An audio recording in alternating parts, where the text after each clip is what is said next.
बालाजी महाराज की जय, शंकर भगवान की जय, रामचंद्र भगवान जय हो, संत भगवान की जय हो, माता पिता की जय, स्थान देवता की जय हो, ग्राम देवता की जय हो, पटवारी मैया की जय हो, चामड़ मैया की जय हो, नगर के सभी देवी देवताओं की जय हो, शारदा मैया की जय हो, विप्र समाज की जय।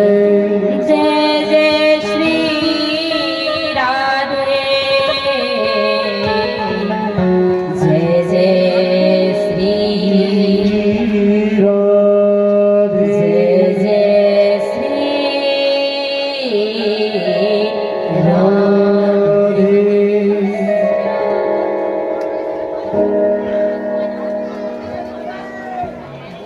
हरिओम। आइए नित्य दिन की भांति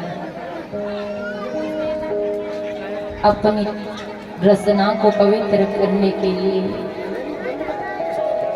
अपनी जिह्वा राम जय जय सिया राम, जय सिया राम, जय जय सिया राम, जय सिया राम, जय जय सिया राम, जय सिया राम, जय सिया राम, जय जय सिया राम, जय सिया राम, जय जय सिया राम, जय सिया राम, जय जय सिया राम, जय सिया राम, जय जय सिया राम, जय सिया राम, जय जय सिया राम, जय सिया राम, जय जय सिया राम, जय सिया राम, जय जय सिया राम, जय सिया राम, जय जय सिया राम, जय सिया राम, जय जय सिया राम, जय सिया राम, जय जय सिया राम, जय सिया राम, जय जय सिया राम, जय राधे श्याम, जय जय राधे श्याम। आइए बड़े बड़े भावों के साथ बता रहे हैं अपने जय राधे श्याम, जय जय राधे श्याम, जय राधे श्याम, जय जय राधे श्याम, जय राधे श्याम, जय जय राधे श्याम, जय राधे श्याम, जय जय राधे श्याम, जय राधे श्याम, जय जय राधे श्याम, जय राधे श्याम, जय जय राधे श्याम, जय राधे श्याम, जय जय राधे श्याम, जय राधे श्याम, जय जय राधे श्याम, जय राधे श्याम, जय जय राधे श्याम, जय राधे श्याम, जय जय राधे श्याम, जय राधे श्याम, जय जय राधे श्याम, जय राधे श्याम, जय जय राधे श्याम, जय राधे श्याम, जय जय राधे श्याम, बोलो जय राधे श्याम, जय जय सावरिया सरकार की ताली बजा के भाव के साथ में हरि ओम।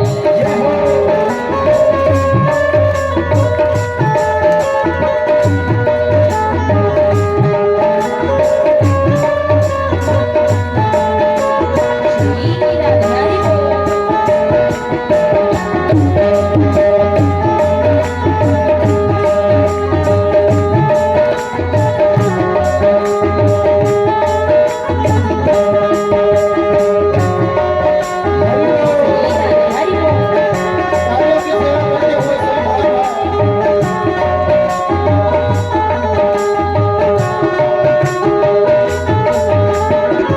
राधे हरि सिया राम,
रामचंद्र भगवान की जय हो। कृष्ण कन्हैया लाल जय हो।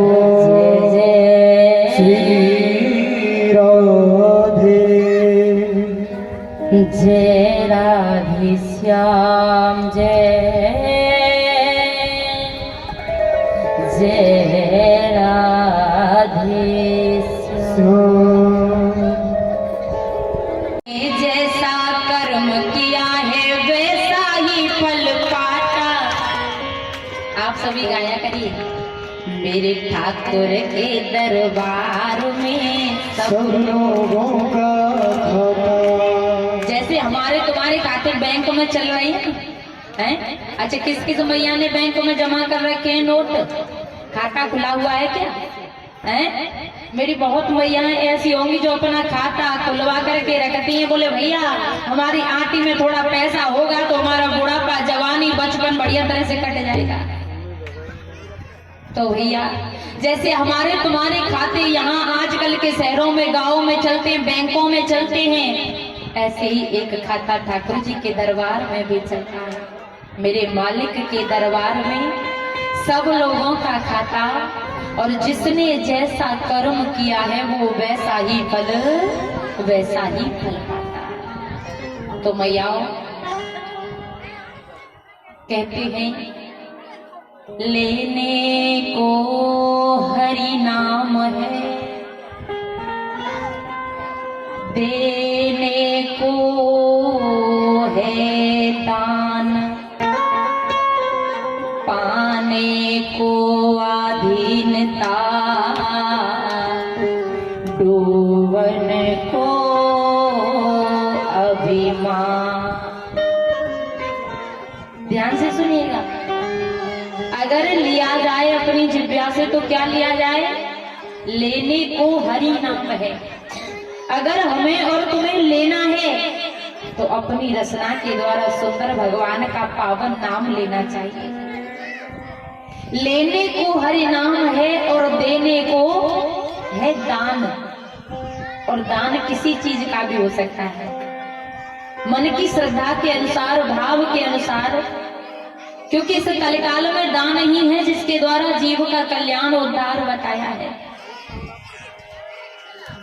जिसका इस संसार से, इस भवसागर से पार होना बताया है। लेकिन कोई कोई बड़ा अजीब व्यक्ति होता है, दान धर्म करना नहीं जानता, दान देना नहीं जानता। बोले मुझे देना आता है। बोले क्या देना आता है? कि मुझे गाली बहुत बढ़िया देना आता है। जो देने की चीज है वो कभी दी नहीं, लेकिन गाली कोई देने की चीज है? गाली कभी किसी को देनी नहीं चाहिए। लेकिन बहुत ऐसे मूर्ख होते हैं, दान नहीं देते लेकिन गाली दे देते हैं, उल्टा सीधा बोल देते हैं। गौर करिएगा। लेने को हरि नाम है और देने को है दान, और पाने को अधीनता। अगर तुम्हें किसी को पाना है ना तो उसके अधीन हो जाइए कि हम तेरे बिना रहेंगे नहीं। जैसे वृंदावन में बड़े भक्त ऐसे हुए जिन्होंने इस काली कमरिया वाले को अपना दिल दे दिया। काली कमली वाले मैंने दे दिया है दिल तुझे, ओ पिया समझोगे कब तुम प्रेम के काबिल मुझे। सारी दुनिया छोड़ के मैं आई तेरी ओर हूँ, क्यों? क्योंकि तू मेरा बेदाग चंदा, मैं तेरी चकोर हूँ। हे गोविंद, सारी दुनिया को छोड़ करके मैं तेरी तरफ आ गई हूँ। अब तू ही मेरा है, तू ही मेरा सर्वस्व है। और भैया जो ठाकुर जी को सर्वस्व देकर के अधीन हुआ है, कौन हुआ है आपको पता है? आपके जैसी एक मैया हुई थी जिसका नाम था मीरा। और मीरा मैया ऐसी अधीन हुई कि अपने पति राणा से कह दिया कि मैं अब सब कुछ छोड़ करके वृंदावन जा रही हूँ। और जब मीरा मैया वृंदावन जाने लगी तो मैया गांव की ये बात हुआ करती, जब कोई मैया अच्छे काम को करने के लिए चलती है तो टांग खींचने वाले बहुत आ जाते हैं। क्यों? क्योंकि मेरे बूढ़े बड़े विद्वान जानते होंगे, हमारा ये भारत खेल में सबसे आगे कबड्डी में रहता है। कबड्डी थारू खींच ली जाती है, इधर उधर पार्टियां बन जाती हैं। और कबड्डी में क्या खींची जाती है? अगर कोई सामने वाला अपना नंबर लेकर के कबड्डी देने के लिए हमारी थारू में आ गया तो जरूरी नहीं कि उसका हाथ ही हमारे हाथ में आए तो वही पकड़ेंगे। अगर हार होती हुई दिखाई देगी तो दौड़ करके झपट करके अगर उसका पैर भी हमारे हाथ में आ गया तो हम तुरंत पकड़ लेंगे, उसकी टांग खींच लेंगे पकड़ करके। कबड्डी में टांग खींची जाती है। तो भैया टांग खींचने में ये भारत बहुत आगे। जैसे कभी कभी बिशनपुर में लाइट चली जाती होगी मैया, जब लंदन में लाइट चली जाती है तो फ्यूज चेक किया जाता है कि लाइट कैसे चली गई।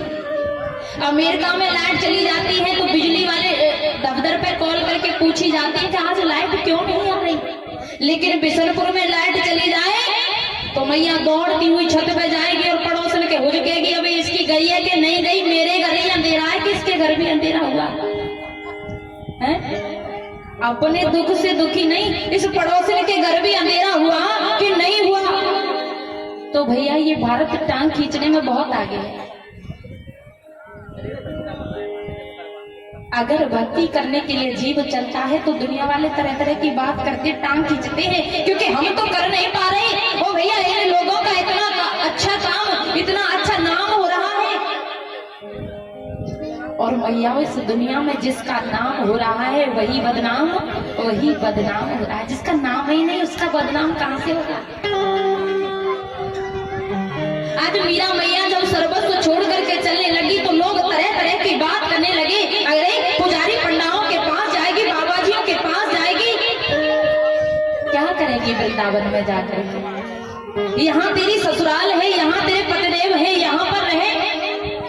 तो मीरा मैया ने कह दिया यहाँ अब मेरा कुछ नहीं है। तो जब पति ने रोका, जब राणा ने रोका, मत जा मुझे छोड़ करके, ये तेरी ससुराल है, मैं तेरा पति हूँ। मीरा मैया कहने लगी अब तू मेरा पति नहीं है। क्यों? इस झूठी दुनिया में अब मुझे नहीं रहना। जो कार्य मैंने किया नहीं उसके बदले भी मुझे इल्जाम लगाया जा रहा है। तो अब मैं जा रही हूँ।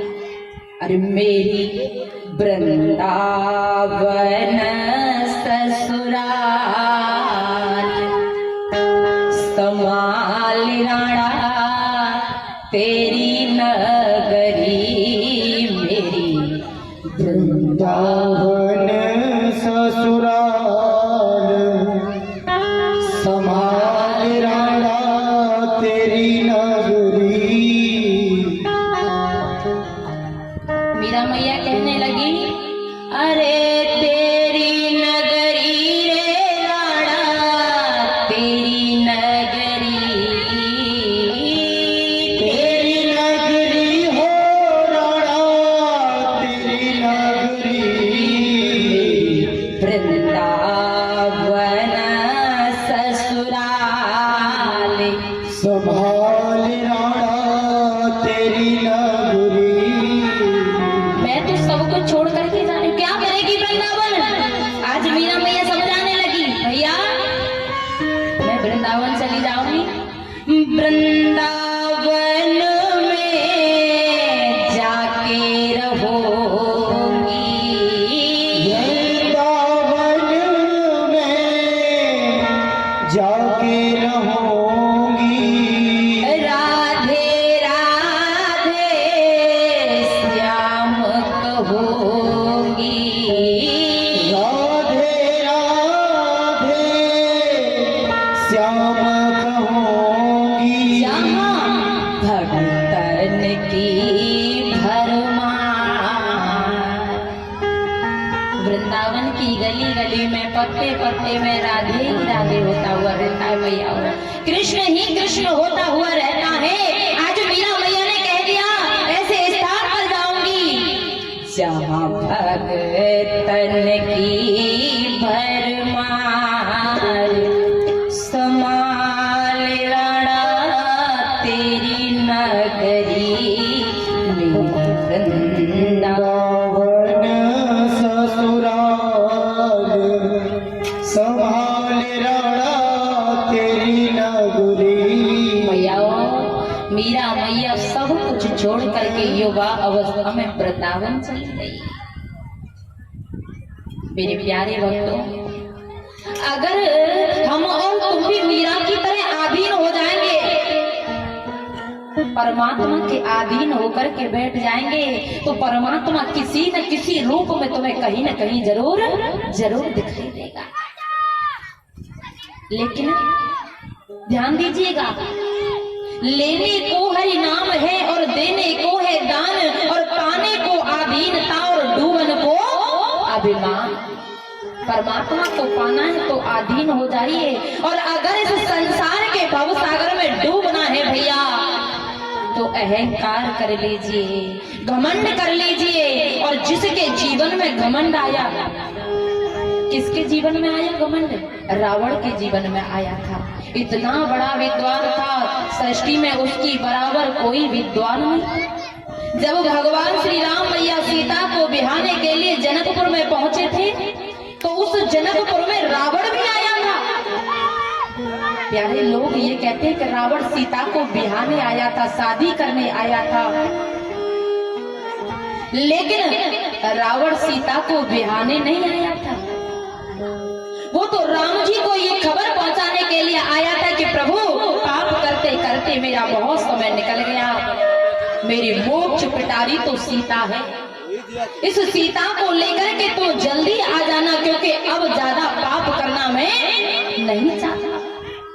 प्रभु श्री राम की तरफ देख करके कहा था कि मैं बहुत बड़ा विद्वान हूँ। तो भगवान श्री राम ने कहा था कि अगर तुम विद्वान हो तो क्या बता सकते हो, कुछ बता सकते हो मेरे विषय में? तो रावण ने कहा था कि भगवान, मैं तुम्हारी प्रकृति को पढ़ करके बता सकता हूँ कि तुम्हारे भविष्य में आगे क्या होने वाला है। और प्रकृति को पढ़ा तो रावण ने कह दिया, दाई आँख पर राम सुनो, तुम तीनों को वनवास लिखा। भगवान, तुम्हारी दाई आँख को देख करके मुझे मालूम पड़ रहा है कि राम तुमको, तुम्हारे भैया लखन को और सीता जी को वनवास लिखा है, तुम तीनों वन के लिए जाओगे। जब इतना रावण ने कहा तो भगवान राम ने कहा था कि हमारी प्रकृति को पढ़ करके तुमने बता दिया कि हम वन के लिए जाएंगे, लेकिन कुछ अपने विषय में भी बता सकते हो? रावण ने कहा, क्यों नहीं प्रभु, अपने विषय में भी बता सकता हूँ। अच्छा, अपने विषय में बता सकते हो तो बताइए। आज रावण कहने लगा, बाई आँख पर राम सुनो, सारी लंका का नाश लिखा। बाई आँख पर राम सुनो, मेरी बाई आँख पर, मेरी बाई प्रकृति पर ये लिखा हुआ है कि लंका में हाहाकार मचेगा। मैं चाहता हूँ कि मेरा मोक्ष हो जाए, मेरी मुक्ति हो जाए भगवान, इसलिए इस विवाह के शीघ्र बाद सीधे गढ़लंक चले आना, और मेरी इस मोक्ष पिटारी सीता को तुम अपने साथ लिए आना। इतना बड़ा विद्वान था मैया रावण, लेकिन इतना बड़ा विद्वान होने के बाद भी बस एक अंकुर निकल करके आया था। किसका? अहंकार का। अहंकार का अंकुर निकल करके आया, ज्ञान चूर चूर हो गया। भैया, घमंड नहीं करना चाहिए। घमंड किसे हुआ? कंस को घमंड हुआ। अपने बल का घमंड कंस को था, जिस कंस ने अपने नाना उग्रसेन को गद्दी से पकड़कर कारागृह में डाल दिया। महाराज कहते हैं कि अहंकार में तीन गए। तीन कौन कौन गए? अहंकार में तीन गए, धन, वैभव और वंश। धन भी चला गया, वैभव भी चला गया और वंश भी चला गया। कितने लोगों का? तीन लोगों का। अहंकार में तीन गए, धन, वैभव और वंश। और ना मानो तो देख लो रावण, कौरव, कंस, तीनों को देख लो। इसलिए प्यारे कथा शिक्षा यही देती है, अपनी जिंदगी में चाहे कितना भी बड़ा हमारा मकान बन जाए, कोठी बन जाए, चाहे कितना भी पैसा हमारे पास आ जाए, है? चाहे कितने भी धन दौलत हमारे पास आ जाए, नौकरी फैक्ट्री हमारी हो जाए, लेकिन कभी अपने जीवन में घमंड लेकर के मत आइएगा, अहंकार लेकर के मत आइएगा। क्यों? क्योंकि आगरा आपने सुना होगा, आगरा में सिकंदर का शासन रहा था कुछ समय। सिकंदर पद को पा चुका था और मैया अक्सर कर लोग जैसे गांव में कोई सरदार बन जाते हैं, कोई प्रधान हो जाते हैं, कोई मंत्री बन जाते हैं, कोई एमएलए एमपी बन जाते हैं, तो अहंकार का अंकुर निकल ही आता है। चौपाई है कि प्रभुता पाहि ताहि मद नाही, पद मिल जाता है तो मद आ ही जाता है। तो सिकंदर का शासन आगरा में रहा। मैयाओ जब लोग अपना शरीर छोड़ते थे ना, तो आजकल तो लोग शरीर छोड़ने के बाद में चिता जलाई जाती है। उस समय चिता जो हुआ करती थी, मुर्दे की जो लाश हुआ करती थी, उसे दफनाया जाता था। और आपके यहाँ भी शायद परंपरा होगी कि जब शरीर छोड़ा जाता है तो शरीर छोड़ने के बाद उस मरने वाले व्यक्ति के मुंह में कुछ आने डाले जाते हैं, किसी के मुंह में सोना डाला जाता है, किसी के मुंह में चांदी डाली जाती है। सिकंदर को जब ये मालूम पड़ गया कि मुर्दों के मुंह में आने डाले जाते हैं, मैयाओ सिकंदर अपने बल पर अपने पद को पाने के बाद मुर्दों की कब्रों को खुदवाने लगा और मुर्दों की कब्रों को खुदवा करके उनके मुंह में जो आने पड़े थे उन्हें निकाल करके अपनी तिजोरी में भरने लगा। तिजोरी भर भर के खूब पैसे वाला हो गया। पैसे वाला होने के बाद भैया समय गुजरता गया, सबका समय गुजर रहा है। समय ज्यों ज्यों गुजरता हुआ गया, एक दिन सिकंदर की घड़ी बड़ी नजदीक आ गई। सिकंदर की जाने की घड़ी बड़ी नजदीक आ गई और जो ही घड़ी नजदीक आई तो उसकी तबीयत गड़बड़ाने लगी। तबीयत गड़बड़ाई तो उस समय एक डॉक्टर था, एक वैद्य था जिसका नाम था लुकमान। ध्यान से सुनिएगा, लुकमान नाम था उस डॉक्टर का। सिकंदर को मालूम पड़ा कि मेरा शरीर छूटेगा, डॉक्टर जितना पैसा मांगेगा उतना पैसा दूंगा। आजकल भी देखते होंगे पैसे वाले व्यक्ति जब अपना कोई बीमार हो जाता है तो डॉक्टर से कह देता है तुझे जितना चाहिए उतना ले ले, पर मेरे मरीज को ठीक कर दे। लुकमान नाम के डॉक्टर को बुलाया और सिकंदर ने कहा डॉक्टर जितना पैसा चाहता है उतना पैसा ले ले। लुकमान नाम के वैद्य ने कहा अच्छा करना क्या है? सिकंदर ने कहा मुझे लग रहा है कि मेरी मौत की घड़ी बड़ी नजदीक आ गई है, क्या करूं? इस टाइम को थोड़ा बढ़ा दे। मेरी मौत की घड़ी जो नजदीक आ चुकी है, समय को थोड़ा बढ़ा दे, मैं अभी मरना नहीं चाहता। मैयाओ जब लुकमान नाम के वैद्य से ये बात कही तो लुकमान नाम के वैद्य ने कहा सिकंदर जब तेरी डोली निकाली जाएगी, तू तो समय बढ़ाने की बात करता है। ये नहीं देखा जाएगा कि आज पड़वा है, ये नहीं देखा जाएगा कि आज चौथ है, चौथ के दिन कोई ऐसा कार्य नहीं होना चाहिए, कोई भी समय हो। ये नहीं देखा जाएगा कि आज अच्छा दिन नहीं है, आज शनिवार है। ये नहीं देखा जाएगा कि आज बृहस्पतिवार है। सिकंदर जब तेरी डोली निकाली जाएगी, ये तो बिन मुहूर्त के उठा ली जाएगी। ए मुसाफिर क्यों पसरता है यहाँ? ये कोठरी खाली करा ली जाएगी और जब तेरी डोली निकाली जाएगी। हम और तुम अगर ये सोचें तो ध्यान दीजिएगा, ये सत्य घटना है कुछ समय पहले की कि धन सिकंदर का यहीं पर रह गया। धन सिकंदर का यहीं पर जो मुर्दों के मुंह में से आने निकलवाए थे सब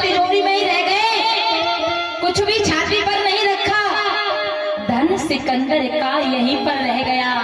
और मरते दम लुकमान डाकर भी ये कह गया, ये घड़ी हरगिज न टाली जाएगी, और जब तेरी डोली निकाली जाएगी, जब तेरी डोली निकाली जाएगी। मैयाओ, जब लुकमान नाम के वैद्य ने इतनी बात सिकंदर से कही तो सिकंदर समझ गया कि एक पल मेरी जिंदगी का पड़ने वाला नहीं है।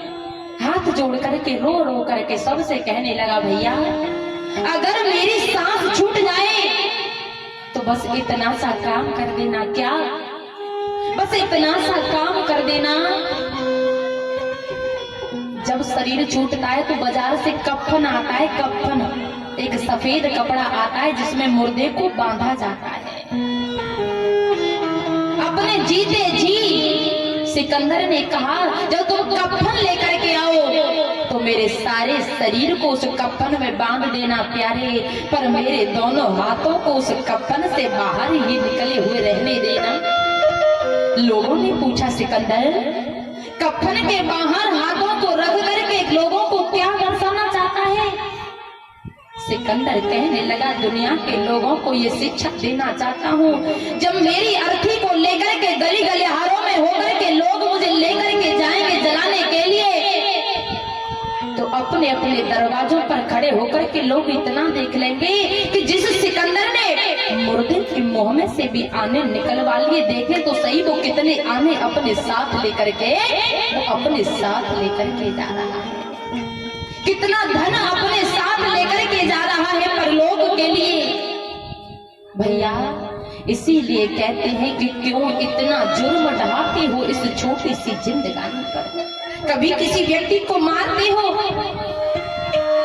कभी किसी को कष्ट पहुंचाते हो, कभी किसी को रुलाते हो, कभी न खाने वाली चीजों को भी खाते हो, कभी 2 घड़ी का सत्संग जाकर के कहीं पर नहीं करते हो। क्यों इतना जुर्म ढाते हो इस छोटी सी जिंदगानी पर?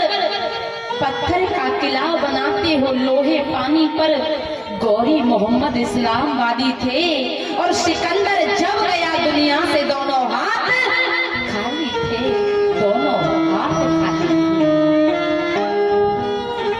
दोनों हाथ खाली लेकर के चला गया। भैयाओ ऐसे ही हमारी तुम्हारी जिंदगी में भी कुछ साथ नहीं जाएगा।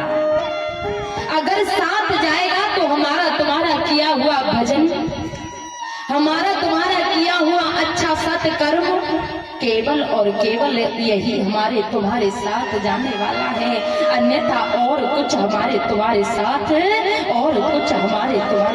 नहीं जाएगा। इसलिए प्यारे अपने जीवन को, अपनी जिंदगी को सार्थक करते हुए बड़े भाव के साथ में इस भगवान के नाम के आनंद को लेते हुए चलिए, क्योंकि बहुत लोगों का जीवन यूं ही गुजर जाता है। जीवन किस तरीके से गुजर जाया करता है लोगों का? बचपन खेलन खोयो, किस तरीके से जीवन निकल जाता है जब छोटा समय रहता है। बचपन जी भर सोयो है, जवान समय खोयो, तू माया में मोयो, भयो बूढ़ो तब रोयो, तू माया में मोयो और भयो बूढ़ो तब रोयो। अरे राम का भजन कर बंदे, राम का भजन कर बंदे, श्वास टूट जाएगी, जाना है जरूर तेरी गाड़ी छूट जाएगी, जाना है जरूर तेरी गाड़ी छूट जाएगी।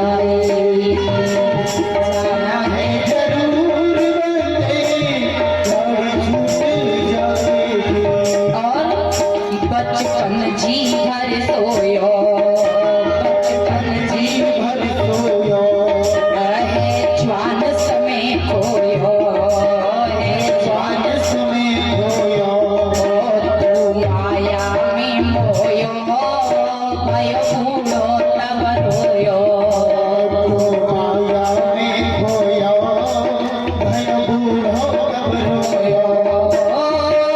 राम का भजन कर बंदे, राम का भजन कर बंदे, सांस टूट जाएगी, जाना है जरूर तेरी गाड़ी छूट जाएगी, जाना है जरूर तेरी गाड़ी छूट। ताली बजा दो भाव के साथ में, हरि बोल।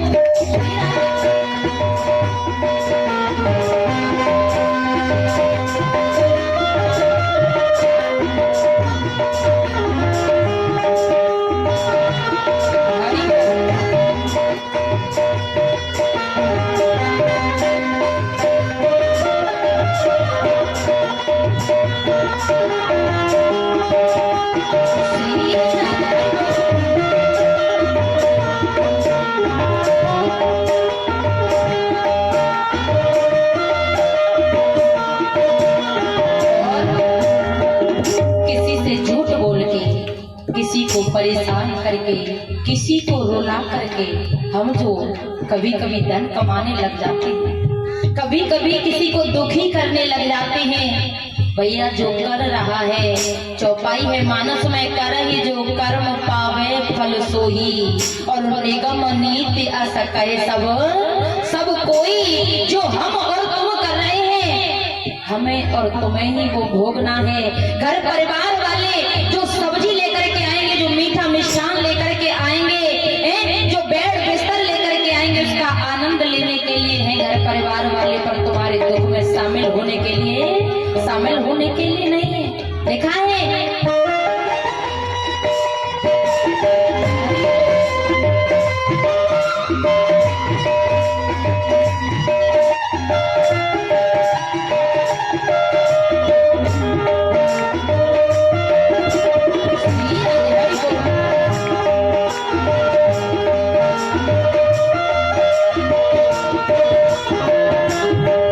घर घर वाले तेरे कोई काम न आएंगे, घर घर वाले तेरे कोई काम न आएंगे। सब छोड़ संग साथी तेरा दामन जाएंगे, सब छोड़ संग साथी तेरे नाम जाएंगे। हो पाप की गगरिया तेरी, पाप की गगरिया तेरी जल्दी फूट जाएगी, जाना है जरूर तेरी गाड़ी छूट जाएगी, जाना है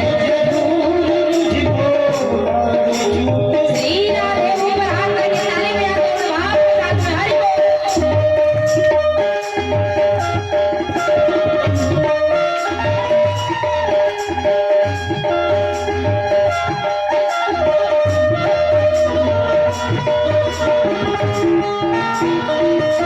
हरि बोल।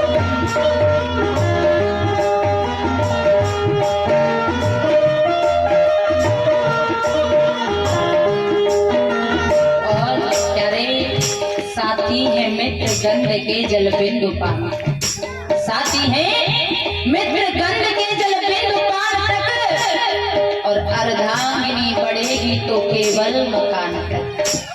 अर्धांगिनी धर्म पत्नी, जब तू जाएगा तो अर्धांगिनी तेरे साथ केवल देहरी तक ही आएगी, और तेरी छाती पर आटे का पिंड बना करके रखने के बाद वो आगे बढ़ने वाली नहीं है। साथी है मित्र गंध के जल बिंदु पान तक, और अर्धांगिनी बढ़ेगी तो केवल मकान तक। परिवार के सब लोग, गांव के सब लोग चलेंगे शमशान तक, और बेटा भी हक निभाएगा तो अग्निदान तक, अग्निदान तक।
बाकी बिहारी लाल की।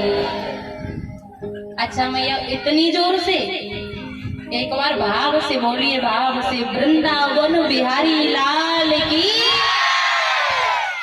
अब थोड़ा लगा कि बिशनपुर में कथा हो रही है। पाप की कमाई तेरे साथ नहीं जाएगी और जाना है जरूर, तेरी गाड़ी छूट जाएगी। क्या रे, आइए अपनी कथा के प्रसंग पर आ जाइए। ध्यान दीजिएगा मैया, कल हम जो कथा सुना रहे थे भागवत के महात्म की चर्चा कल पूरी नहीं हो पाई थी। गौर करिएगा, कल भागवत के महात्म की चर्चा चल रही थी, महत्व की चर्चा। जैसा मैंने कल बताया था कि भागवत में महात्म जो है, महत्व जो है वो 6 अध्यायों में है। तो कल मैंने जो चर्चा की वो 3 अध्यायों तक चर्चा की थी। कहां तक?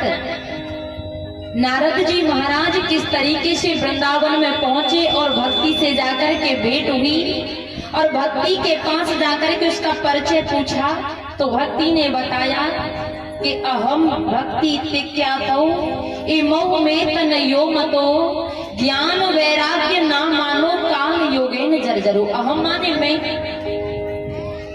तिक्यात माने जाना जाता है, मैं तिक्यात हूँ। जैसे कोई पद प्रतिष्ठित व्यक्ति हो तो वो कहता है कि भैया मैं फलाने नाम से तिक्यात हूँ, विख्यात हूँ, चर्चित रहता हूँ। तो कहा कि अहम भक्ति तिक्यात हूँ, महाराज मेरा नाम भक्ति है, मुझे भक्ति के नाम से लोग जानते हैं। इमौ वेतन योमतो, मैं तो जवान हूँ, मेरे ऊपर तो यौवन छाया हुआ है। यौवन जवानीपन को कहते हैं मैया, ध्यान दीजिएगा। इमौ वेतन योमतो, लेकिन नारद जी ज्ञान वैराग्य ना मानो। ये दोनों पुरुष जो पड़े हुए हैं ये मेरे ही पुत्र हैं। इनका नाम एक का तो ज्ञान है, दूसरे का वैराग्य है। ज्ञान वैराग्य ना मानो और काल योगेन जर्जरो, जर्जर कहते हैं बुढ़ापे को, और काल समय को भी कहा जाता है काल। और ये काल रूपी समय प्रतिदिन हमें और तुम्हें धकेलता हुआ मौत की तरफ लेकर के जा रहा है। काल के समय के प्रभाव से मेरे पुत्र बूढ़े हो गए। ध्यान दीजिएगा मैया, आज जो ही भक्ति महारानी अपना परिचय देने लगी तो नारद संत थे, और संत का कार्य क्या होता है भैया? मेरे जितने भी विद्वान बैठे हुए हैं पैंट शर्ट में भी संत हो सकते हैं, और बहुत लोग भगवा कपड़े पहनकर भी संत नहीं है, वो ऊपर के संत हैं, लेकिन हृदय के भी संत होते हैं। संत की परिभाषा क्या है? संत कहते किसे? संत की परिभाषा, साधु की परिभाषा, शास्त्र कहना है कि साधु ये प्रकार इति साधु, जो परोपकार के काम करता है, जो अपने दुख को छोड़कर दूसरे के दुख को अपने दुख के समान समझता है, उसी को साधु कहते हैं। जो गिरते हुए को साध देता है, जो डूबते हुए को उबार देता है, उसी को साधु कहते हैं। और मैया बुरा मत मानिएगा, एक होते हैं साधु और एक होते हैं स्वादु। स्वादु समझ रही है? इन्हें बढ़िया बढ़िया स्वाद मिलता रहे, उन्हीं को स्वादु कहते हैं।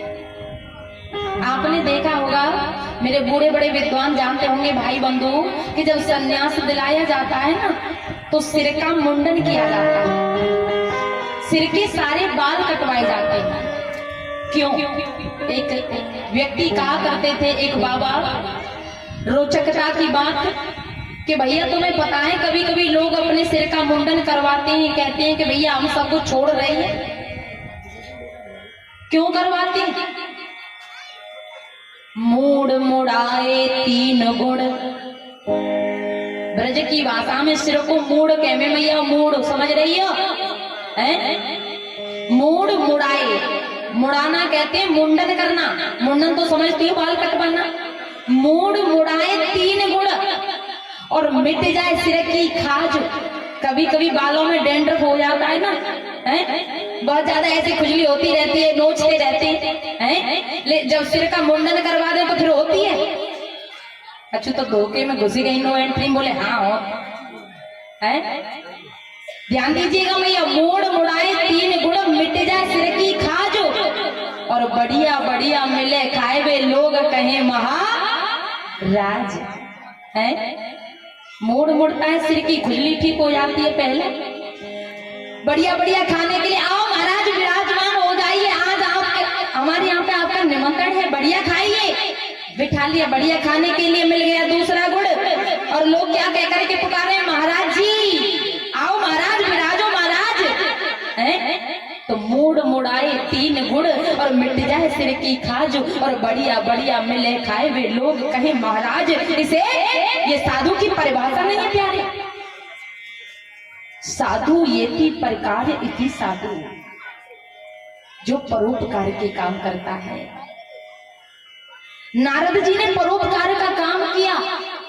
भक्ति जब रो करके कहने लगी, भक्ति यूं कहने लगी, तुम सुनो संत भगवान, और दर्शन करके आपके होता है कल्याण, होता है कल्याण, लौट नहीं जग में आवे, और वेद शास्त्र यूं कहे पुण्य से दर्शन दर्शन पावे। क्योंकि प्यारे मानस में चौपाई है कि पुण्य पुंज बिन मिलहि न संता, और सत्य संगत संसरत करे अंधा। बिना पुण्यों के संतों का दर्शन होता ही नहीं है प्यारे। आज भक्ति महारानी ने जब कहा कि आप जैसे संत का पदार्पण हुआ है, लेकिन फिर भी मैं बड़ी परेशान हूँ, मेरे पुत्र बूढ़े हैं और माँ जवान है, बड़े अचंभे की बात है। प्यारे भक्तों, नारद जी ने वहीं पर संत होने के नाते वेद वेदांत का पाठ करना शुरू कर दिया। जब तक पाठ किया तब तक तो बुढ़ापा दूर हुआ, लेकिन पाठ करना बंद, दोबारा बुढ़ापा यूं की हुई। और मैया, समाज में अगर कोई सामाजिक व्यक्ति हो, और समाज में अगर कोई अपनी जुबान डाल जाए, कोई बात कह जाए, अगर वो बात पूरी नहीं हो तो वो मारे शर्म के अपनी नजरों को ऊपर नहीं करता है। आज नारद जी बार बार प्रयास करते हैं, लेकिन बुढ़ापा हावी हो रहा है। आज प्रतिज्ञा कर ली देवी भक्ति के सामने, मैया तदा नाहम हरे दार्शो, अरे मैया तदा नाहम हरे दार्शो लोकितान प्रवदंति ये कहा, अगर मैंने तुम्हारे पुत्रों का बुढ़ापा दूर नहीं किया ना, तो मैं भगवान का भक्त नहीं कहूंगा, भगवान का दास नहीं कहूंगा।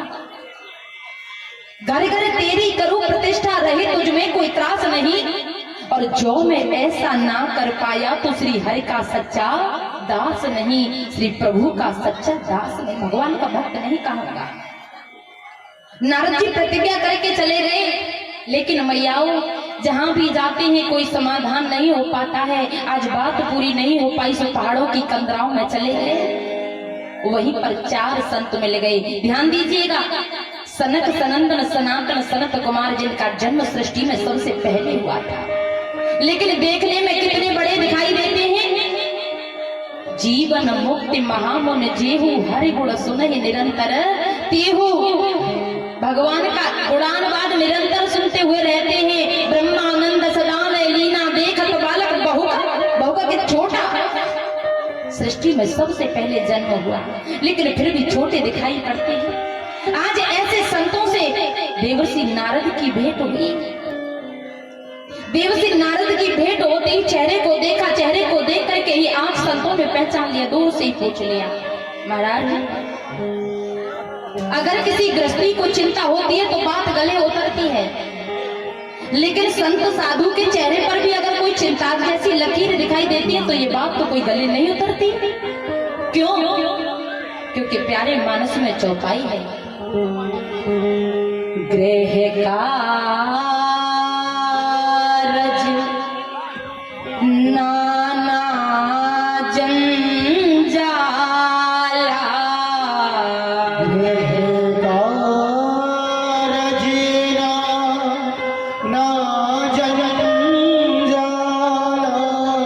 ते अति दुर्गम सैल विशाला,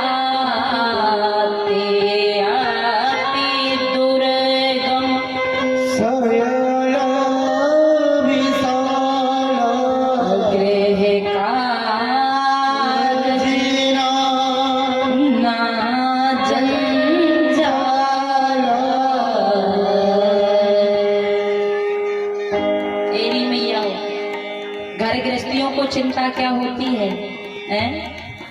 कमेटी से भागवत हो रही है, भागवत की चर्चा होने लगी, चंदा इकट्ठा होना है, कमेटी वाले जुड़ रहे हैं। एक व्यक्ति कमेटी वाला जब अपने घर से चला तो मैया ने कहा कि देखो बाजार चले जाना और बाजार से घर में कुछ सब्जी नहीं रही है, तुम जाकर के सब्जी ले आना, भिंडी ले आना, करेला ले आना, लौकी ले आना। आज एक झोला दे दिया, झोला, और झोला देकर के कह दिया इसमें सब्जी भर के लाना।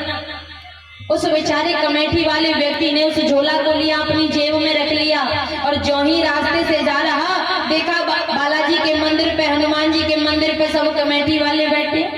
जाते हुए देखा तो कहा ओ भैया तुम्हारा ही इंतजार हो रहा था, बढ़िया हुआ जो आ गए, आ जाओ आ जाओ। बातचीत हो रही है कि किस गांव से पहले चंदा करना है, किस मोहल्ले से पहले चंदा करना है। चंदा के चक्कर में हुआ ऐसा, मैया सब्जी को भूल गए। बात करते करते मीटिंग इतनी बढ़ गई कि रात हो गई, 9-10 बज गए। अब 9-10 बजे कमेटी के बीच में याद नहीं रहा कि मुझे सब्जी लेने बाजार भी जाना था। अब तो लौट के घर चल पड़े, और जो ही घर के गेट को जाकर के बजाया, धर्मपत्नी समझ रही है सब्जी का झोला तो हाथ में ही लगा हुआ होगा, लेकिन जो ही आकर के खिड़की खोली और बिना झोला के हाथ दिखाई दिए तो धर्मपत्नी ने लाल लाल आंख निकाली, और लाल लाल आंख निकाली तो पतिदेव को तुरंत याद आई कि इसने तो मुझे सब्जी लेने, आज तो भोजन में हीला पड़ गया भैया, आज तो खाने में बड़ी दिक्कत होगी, आज भोजन नहीं मिलेगा। क्यों? क्योंकि भैया धर्मपत्नी का कहा काम नहीं किया। सबसे पहले मैया गुस्सा होती है तो क्या कहती हैं, अब बना के खवाऊंगी गरम गरम, है? तुम भी कहती हो क्या?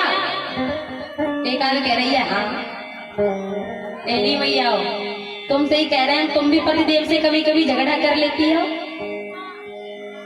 अच्छा कैसे कहें कि कर लेती है, समाज की बात है भैया, इधर वाले देखने लग गए तो फिर घर जाके कहेंगे हमारी बेइज्जती कर रही हूँ, हैं? कोई बात नहीं, वैसे बिशनपुर की तो सब बढ़िया हैं, सब अच्छी हो तुम। चौपाई है कि गृह कार्य नाना जंजाला और ते अति दुर्गम सैल विशाला। गृहस्थियों को चिंता होती है भैया, घर परिवार वालों को चिंता होती है, लेकिन आज चिंता नारद जी को। नारद जी ने कहा भैया मुझे चिंता संसार के लिए नहीं है, अगर मुझे चिंता है तो मुझे भगवान के भक्तों के लिए चिंता है। मेरी स्थिति अगर बिगड़ी हुई है तो वो भगवान के भक्तों के लिए बिगड़ी हुई है। बताया ज्ञान और वैराग्य का बुढ़ापा दूर करना है। मैयाओं आज ज्ञान वैराग्य के बुढ़ापे को दूर करने के लिए श्रीमद् भागवत कथा का आयोजन कराया, सप्ताह वाचनम कुरु, और सप्ताह का आयोजन कराया। ज्ञान वैराग्य भक्ति के सहित आए नारद जी यजमान बने और 4 संत मुख्य वक्ता बन गए। कहाँ पर हुई कथा? हरिद्वार में आनंद घाट पर कथा शुभारंभ हो गई भैया। घाट पर ही कथा सुनाई जाती है। आप और हम कहाँ पर सुन रहे हैं कथा? एरी भैया हम और तुम कहाँ पर सुन रहे हैं कथा? घाट पर। कौन से घाट पर बैठे हैं? देखिए एक होता है गंगा का घाट, और ये कौन सा घाट है? ये है ज्ञान